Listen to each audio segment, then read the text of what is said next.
Halo Sobat Sejarah, jadi di video kali ini saya akan menjelaskan sedikit mengenai tujuan didirikannya organisasi Jepang yang ada di Indonesia. Organisasi yang pertama yaitu Gerakan 3A.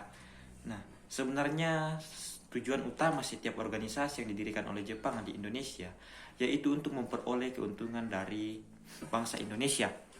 Perlu diketahui bahwa Gerakan 3A ini dibentuk untuk mendapatkan dukungan dari masyarakat Indonesia. Gerakan ini disisipkan sedikit subseksi mengenai persiapan pembuatan umat Islam, di mana subseksi ini bertujuan untuk mendapatkan dukungan lebih dari masyarakat Indonesia. Seperti yang kita ketahui bahwa masyarakat Indonesia adalah mayoritas penduduk Islam, oleh sebabnya itu diselipkan politik ini atau subseksi ini untuk mendapatkan dukungan yang lebih dari masyarakat mayoritas. Namun perlu kita ketahui bahwa organisasi ini tidak berjalan dengan baik. Oleh karena itu organisasi ini terhenti begitu saja dan dilanjutkan oleh beberapa organisasi-organisasi lain yang dianggap oleh Jepang bisa lebih memberikan dampak yang baik bagi Jepang itu sendiri, yaitu dengan cara mengiming-imingi bangsa Indonesia mengenai pendidikan. Namun di balik pendidikan mereka yaitu untuk memperoleh kekuatan pertahanan.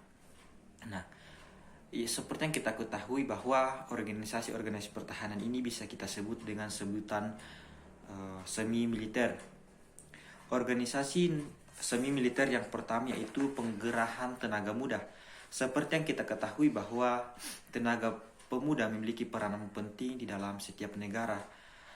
Seperti yang kita ketahui bahwa pada saat itu Indonesia memiliki banyak pemuda.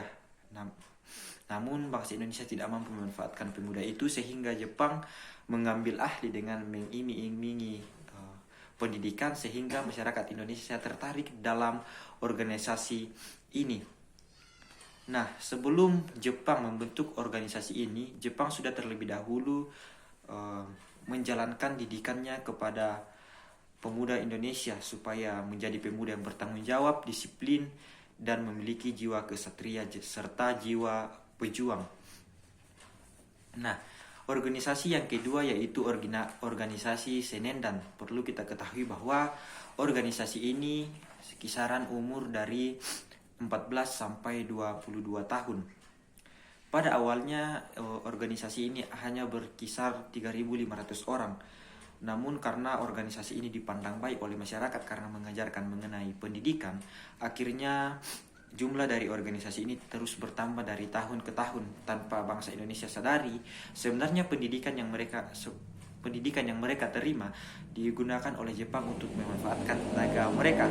Namun di dalam tanda kutip, Jepang juga tidak mengetahui sebenarnya bahwa dari didikan ini Indonesia memperoleh ilmu yang lebih untuk melawan Jepang itu sendiri.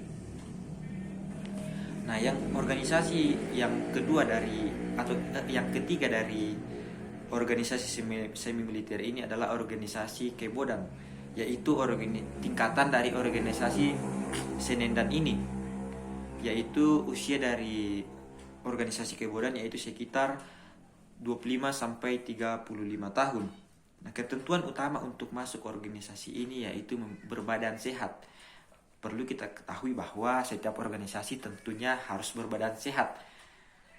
Jadi tidak timbul lagi pertanyaan kenapa harus berbadan sehat. Pasti kita sudah semua mengetahui bahwa berbadan sehat adalah faktor paling utama untuk tercapainya sebuah organisasi. Mengapa demikian?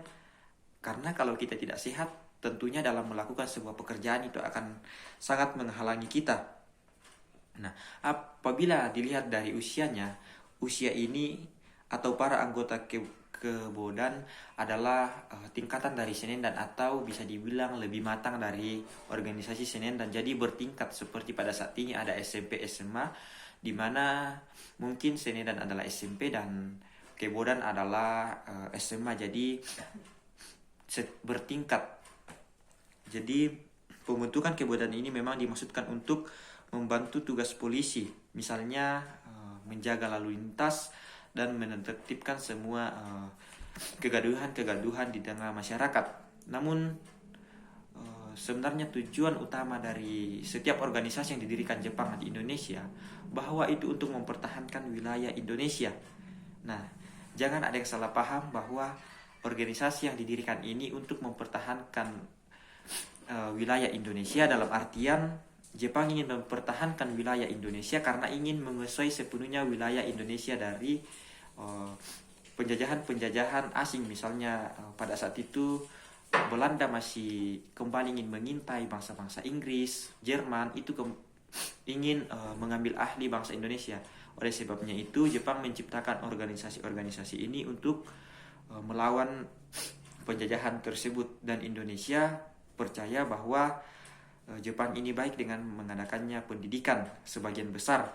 Namun ada sebagian orang yang sadar bahwa penjajahan ini tidak baik, sehingga mereka memanfaatkan dengan baik bagaimana cara mereka untuk memperoleh pendidikan ini untuk membalikkan penjajahan Jepang menjadi sebuah kemerdekaan. Nah, jadi dari organisasi ini teman-teman, walaupun tidak sedetail mungkin, kita dapat memperoleh bahwa setiap peluang yang ada di hadapan kita itu harus kita harus manfaatkan dengan baik. Sudah dicontohkan oleh nenek moyang kita, yaitu pendahulu kita, walaupun mereka dijajah namun mereka dapat memanfaatkan pendidikan dengan baik. Nah, mungkin itu adalah video singkat dari saya, tujuan-tujuan organisasi yang didirikan oleh Jepang. Jadi singkatnya di sini yaitu untuk memperoleh keuntungan lebih besar dari bangsa yang dijajah. Jadi setiap organisasi yang didirikan Jepang tidak semata-mata karena mereka ingin bangsa yang mereka jajah itu merdeka, tetapi mereka ingin memperoleh keuntungan. Nah, inilah kesalahan besar dari Jepang, yaitu memberikan didikan kepada bangsa Indonesia, sehingga bangsa Indonesia ini boleh memanfaatkan pendidikan ini dengan baik.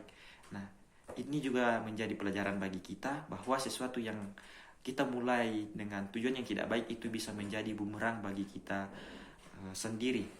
Mungkin itu video singkat dari saya. Untuk video pembahasan selanjutnya bisa kunjungi channel YouTube saya, yaitu Valdi Paranggai.